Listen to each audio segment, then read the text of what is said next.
Hi, I'm Amanda Webb, and welcome to Her Time, Her Place. This is a podcast about women stepping into their moment, owning their place, and sharing what it really took to get there. In each episode, I'll sit down with women from all walks of life to explore the turning points, the moments of doubt, the decisions that changed everything, the people who showed up, and the lessons they've carried forward. Because so many of us have been told, or have quietly told ourselves, that it's not the time. It's not the place, not yet. This podcast is all about questioning that, choosing it anyway, and discovering what's possible when we do. Let's go. Hi, I'm Amanda Webb, and welcome to Her Time, Her Place. Today, my guest is Danielle Asciak. Danielle is the CEO of the Women's Club here in Sydney, and a pretty fabulous woman with a really interesting and slightly different career background and story to many of my other guests. So I am very much looking forward to this conversation. Danielle, welcome. Thank you, Amanda. Thanks for the invitation. It's great to have you here. So, Danielle, I know you've seen a couple of the previous episodes and you know some of my guests. So you know the kind of stories that we've been sharing, but your story is a little bit different. So I'm really interested to hear from you, the Danielle story. Do you want to take us back and share with us the early life and plan? Yes, of course. Well, believe it or not, CEO was never on my list when I was 17. I actually wanted to pursue music performance. The dream plan was to be on the stage, to go to New York and be on Broadway, much to my parents or my mother's upset, because she always thought her daughter was going to be a barrister. She saw that there needed to be more women barristers, and she thought that I was going to be that barrister. And unfortunately, I pursued music performance, arts music. But I had very supportive parents. I had very supportive grandparents, and they never got in my way. They really allowed for the opportunities to exist. Growing up, I had a migrant family. My paternal grandparents are Maltese. My grandfather came here when he was 21 to Australia. And then on my mother's side, they actually came out late in the 70s. So my mum was 5 when she came out from Serbia. And so all I've ever known is to work hard and to create opportunities. And so I think when it got to the point of wanting to pursue music, it was a passion of mine. I think they were really hoping that one day I would open my eyes and realize that there were other pathways, and that may have come out a little bit later on in life. But actually through the music degree, that was really the moment where I had the opportunity to do an internship. So there were a couple of significant experiences that I had at university. One was during the internship through the music program, and I landed an internship with 3MBS Radio where I did my broadcasting certificate and met one of my very first mentors who gave me a seat at the table. I was sitting in the boardroom with the board, with the senior executive. I got to meet a brilliant philanthropist. And she reminds me that to this day, when she asked me a question to contribute, that I went bright red because I thought I was there in an observing sense. But she opened my mind up to business and what could be achieved. And I was doing everything from philanthropy to event management, to the fundraising, to community engagement. And it really allowed me to start networking with a number of people.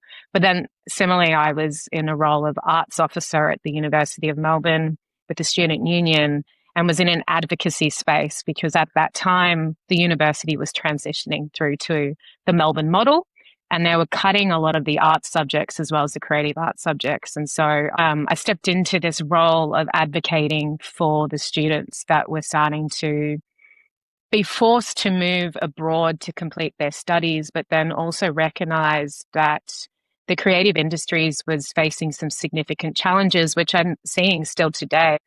And so I think there were like some of the moments that while I got to pursue music and then had a touring life for about 10 years, I then started developing these other capabilities, which was advocacy and arts administration.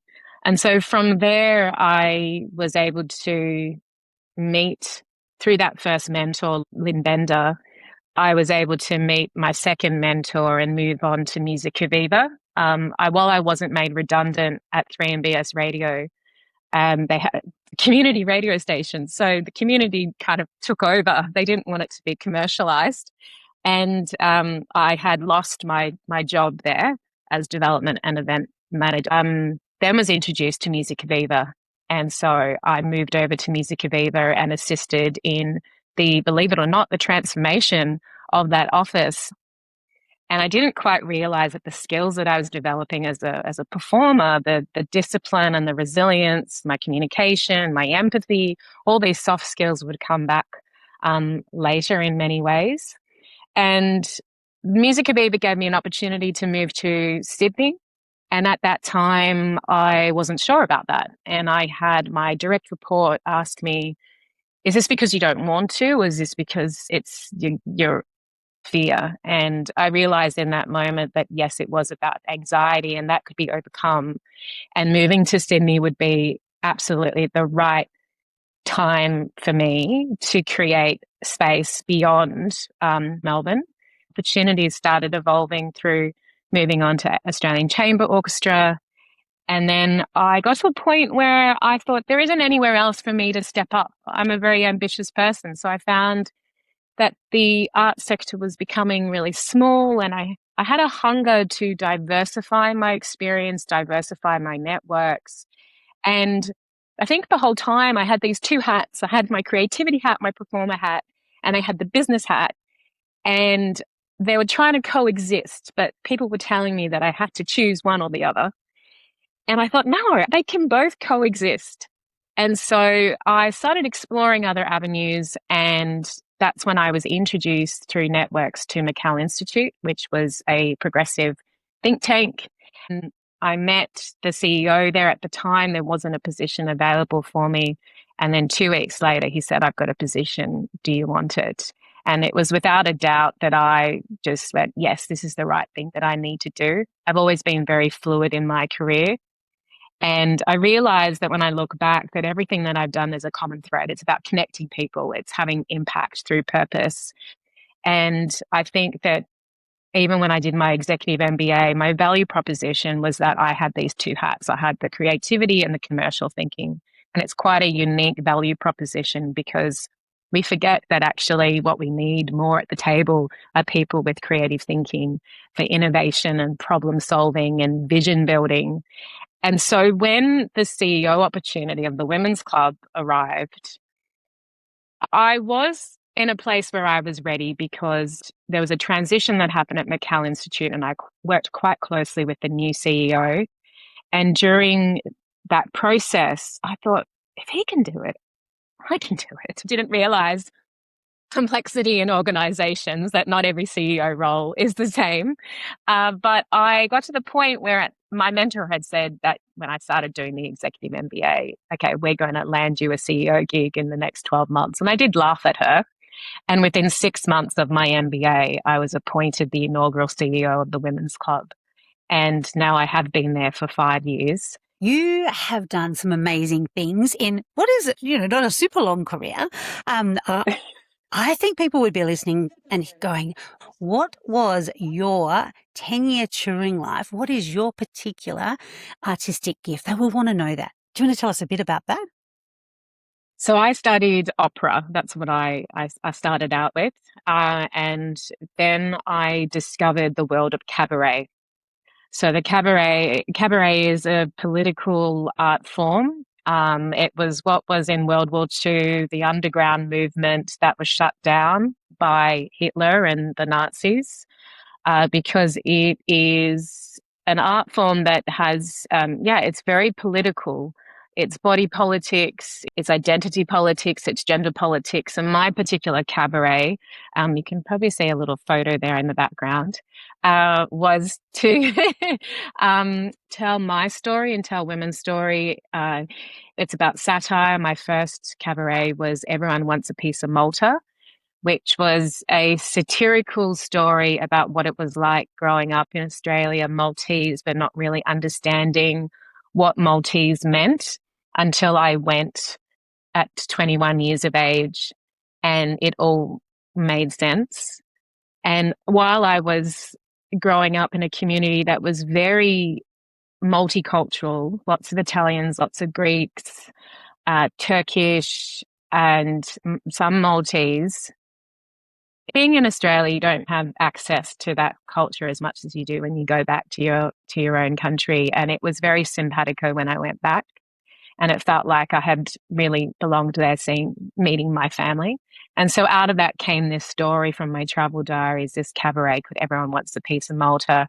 And the biggest joke is that, growing up Maltese and as a singer, that your family thinks that one day that you're going to perform for Eurovision. And so I then created my own song, which was this Eurovision song. So it's all about like comedy and story. And there were some real serious moments in there where I had commented on my grandparents, my nana and my nano, and their courage and their resilience for packing up their life on a small island and coming to Australia where they really didn't know anyone. But their resilience, like the Maltese rock that it is the foundation to who I am. My mother had me quite young. She had me when she was just about to turn 21, and she went back to work. Maternity leave wasn't a thing then. So 2 weeks later, she went back to work, and it was my nana and my nano that really raised me. I lived with them for the first few years of my life. And so that cabaret was very much about them and the family values that were instilled with me, which I think have really set the tone for everything I've done in life. It is incredible to unpack that with you. So what we're hearing from you is not just a artist in terms of performance and the chosen theme that there being around your cabaret style, but I'm hearing also writer. So you wrote a song for Eurovision? Yes, I did. It's interesting when we do people's career stories, we somehow skipped over all of that. Women quite often don't share some of those amazing, unique pieces that get us to where we are today. Thank you for sharing a bit about that backstory, but also about your artistic, creative performance life as well. For people that haven't heard of Musica Viva, tell us a little bit about what that was and that role. So Musica Viva Australia, there's two arms. There's Musica Viva Australia, which is the international chamber music series. So it happens across Australia. They bring out international musicians from overseas and create like a recital series. And then there's Musica Viva in schools. And so that was creating a schools program across Australia. There were a lot of generalist teachers who were expected to teach across the performing arts. And often students will be missing out on a music education because drama or art were easier for a teacher to teach in the classroom in primary schools than it was for music. And so Musica Viva in schools looked at the gap and created a program or a curriculum and taught these teachers in schools so that they could teach students in schools music. And Musica Viva also toured bands and musicians and performers, and these schools could select to have these performers come to their school so that students could access live performance and understand what live performance is, meet musicians, see the instruments face to face. So it was a brilliant, brilliant program. It was huge in New South Wales because that's where it started, and then it started building up across Australia. I was part of the team in Melbourne, and I started off actually in concerts. So I was assisting the concerts manager, Peter Birch, and my role was to support him to become quite digital, to move online, but also to assist him in concerts in the philanthropic space and really welcoming musicians when they came from abroad and being that artist liaison. And then I moved across into the Musica Viva in schools as the administrator, and then I became the state administrator. So I was across both concerts and schools. So that was about 4 years there. And then had the opportunity to move into a national position within the national office in Sydney as the operations manager for Musica Viva in schools. I believe everyone has equal access to opportunity And so that was a real kind of profound moment for me working there. I remember regional kids that wouldn't get a lot of exposure. They, if you're not in a big city, you don't see a lot of arts or have that come your way. And that was one of the great things for regional children when Musica Viva first hit. You talked before about having quite a fluid career, which you have. The common thread has been that connecting people.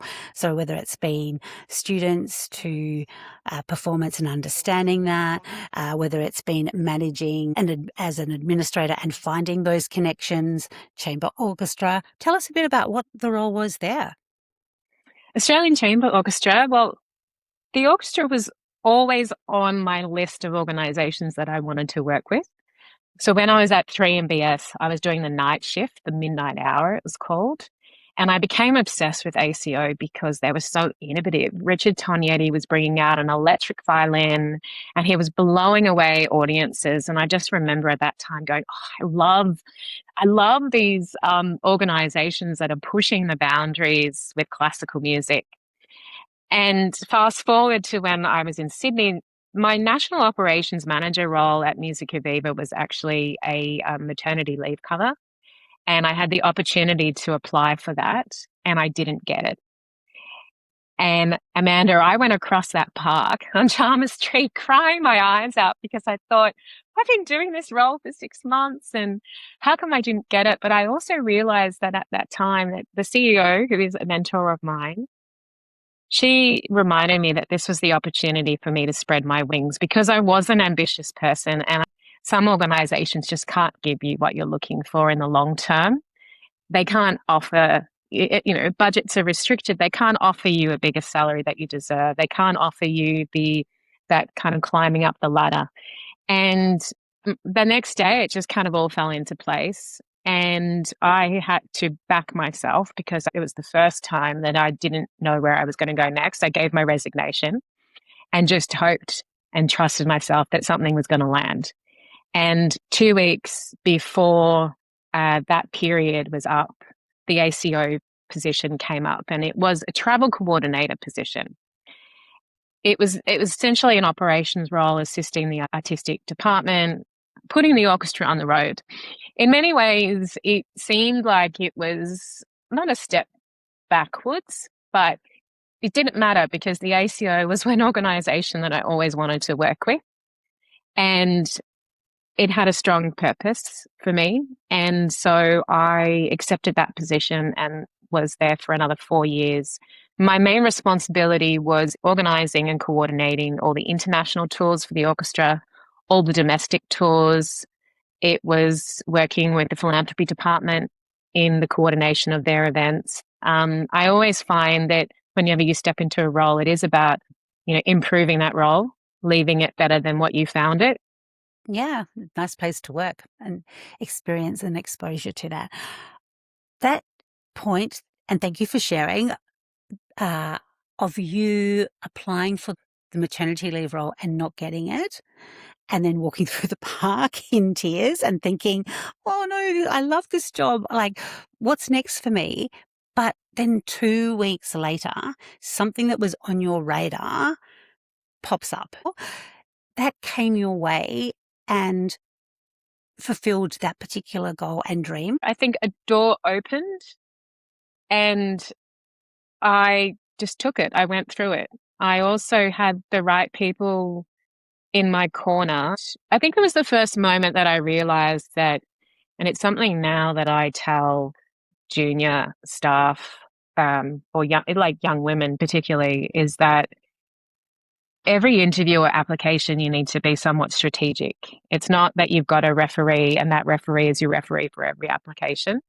I think that the referees play a big role. And for me at that time, I had Mary Jo Capps, who was leading Musica Viva Australia, and she has been a champion of mine throughout my career, both in my cabaret life, but also in this leadership life. And she was very happy to be that referee and speak on my behalf because she knew that this was the door that I needed to walk through. It was one of the first interviews that I did a lot of preparation for. I studied the website, I studied the sponsors of the organization. I really understood the business inside and out. Um, I'm going to be strategic about how I set myself up for success and also to make an impression, because if I didn't get it, at least I was leaving an impression on those that were interviewing me. And I'm very grateful that I walked through that door to the ACO. You are super multi-talented.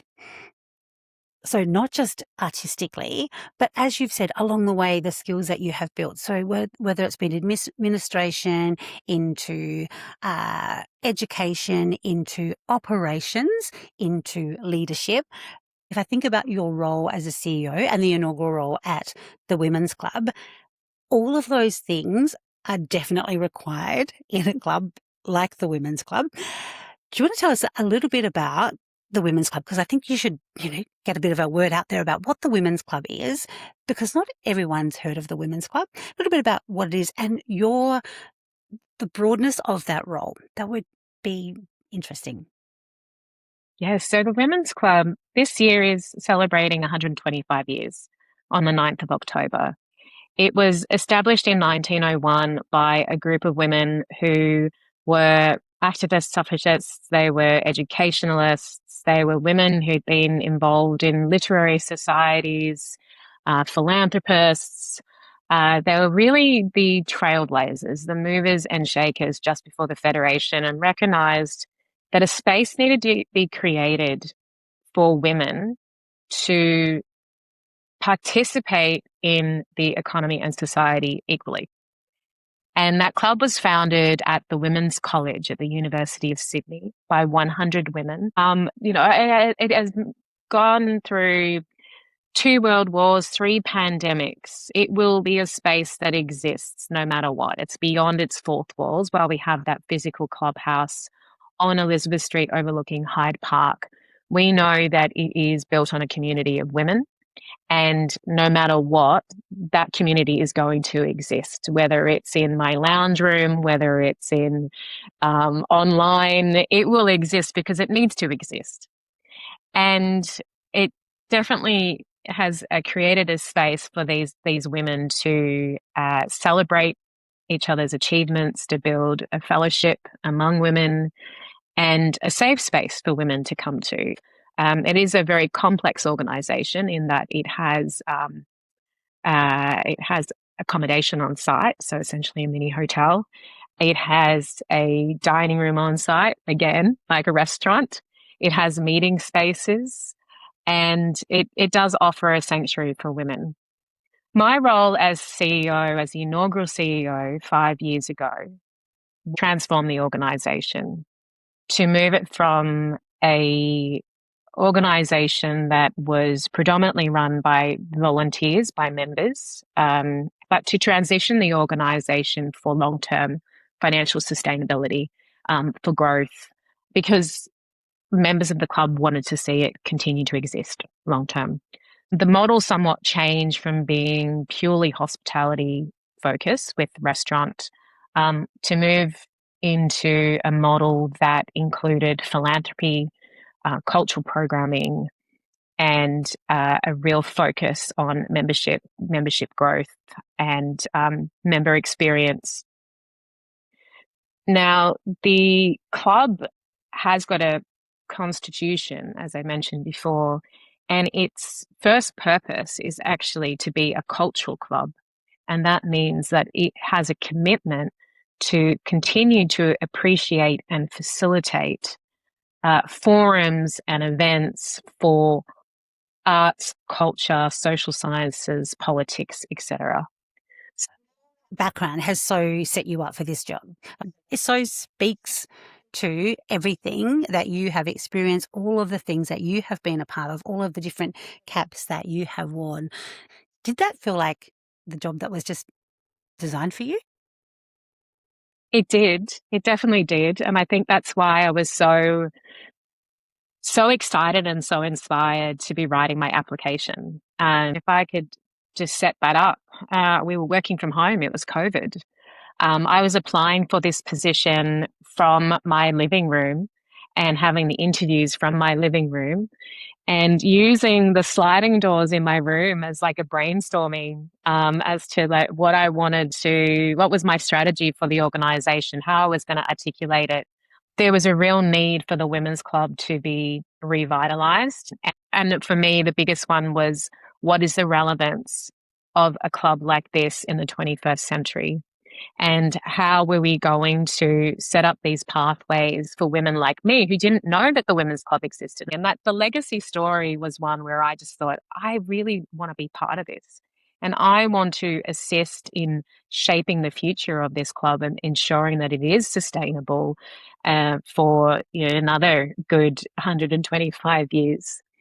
And so that experience was very surreal. It was challenging. I was 6 months into my executive MBA. I was 33.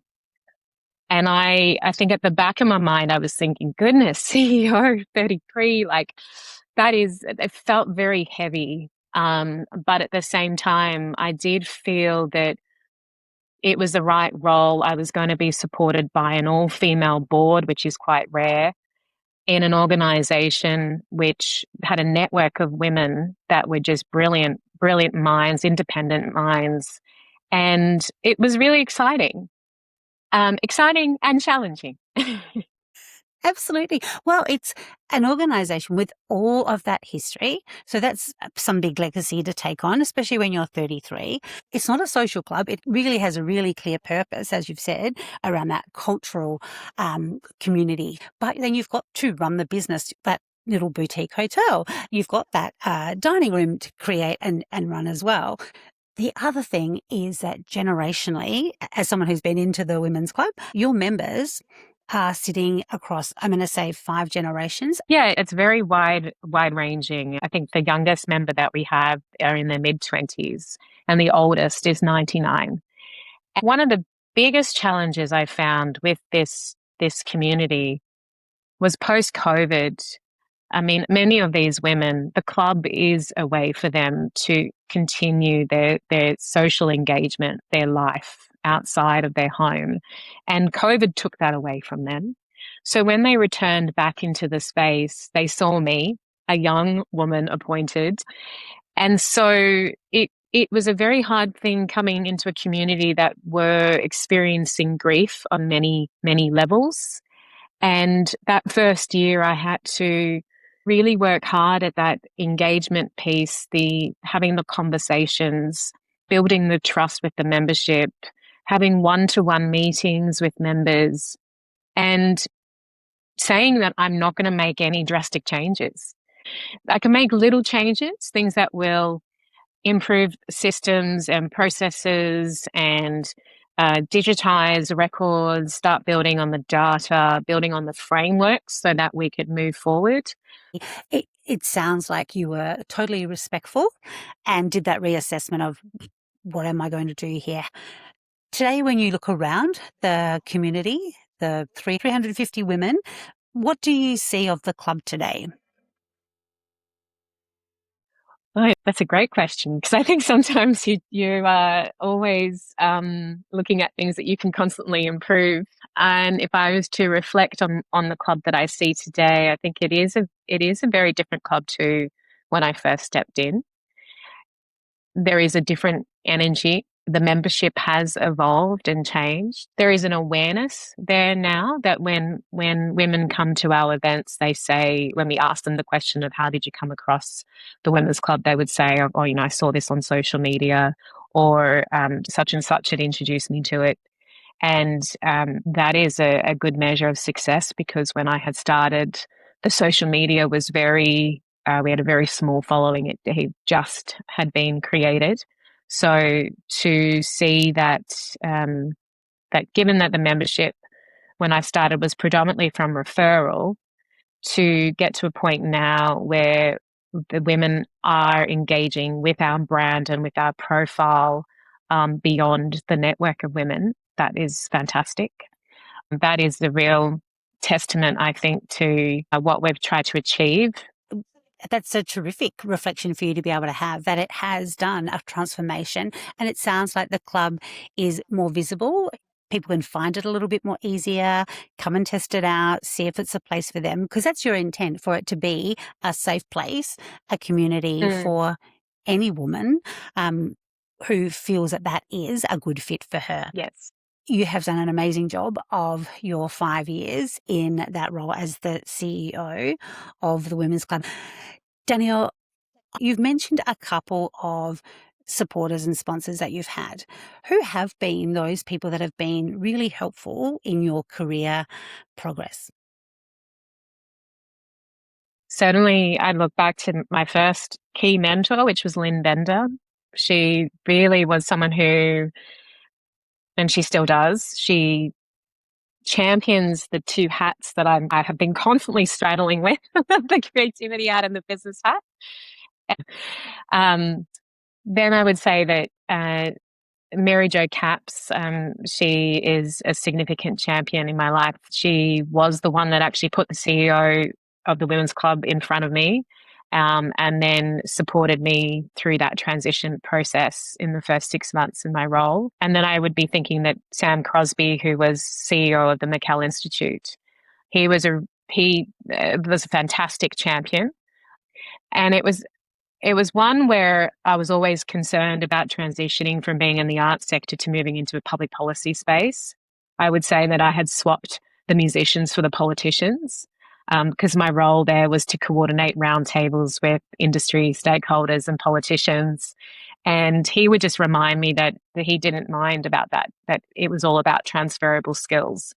And he was also a big supporter of me doing my executive MBA, and really opened up opportunities for me to constantly grow skills across business, which is why I thought and felt that I was ready to step into the CEO role.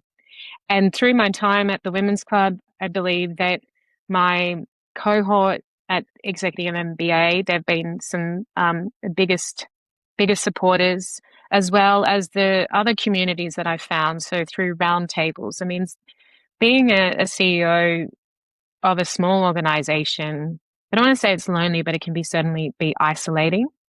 And it can be hard to find space to share some of the challenges. So it's constantly about how do you keep those boundaries without oversharing or overinvesting. And so to find other, I guess, environments. So the Leadership Think Tank, and I'm in the group that's chaired by Shirley Chowdhury. She's also become a huge mentor, and someone that I can turn to, as well as the friends within that group. And then also seeking out other women that are in similar positions and that have similar stories. I think I didn't realize that even speaking to some younger female politicians, when they're talking about engaging with their communities and their stakeholders, that there are so many similarities. And so to hear that you're not alone and that you have some of the same challenges and how women's especially overcome them has been really helpful, a real support in doing this role. Yeah. Sounds like you've got a great network around you and great supporters, and that you're also nurturing those relationships and paying it back and forward as well. Danielle, a last question for you. You've had an extraordinary career. So during that time, have you come across a piece of wisdom that you would share with others, or something that you wish you had known earlier that would be good advice for women listening to this episode? Yes. I also wanted to say before, I forgot to mention, my mum has been a huge influence as well.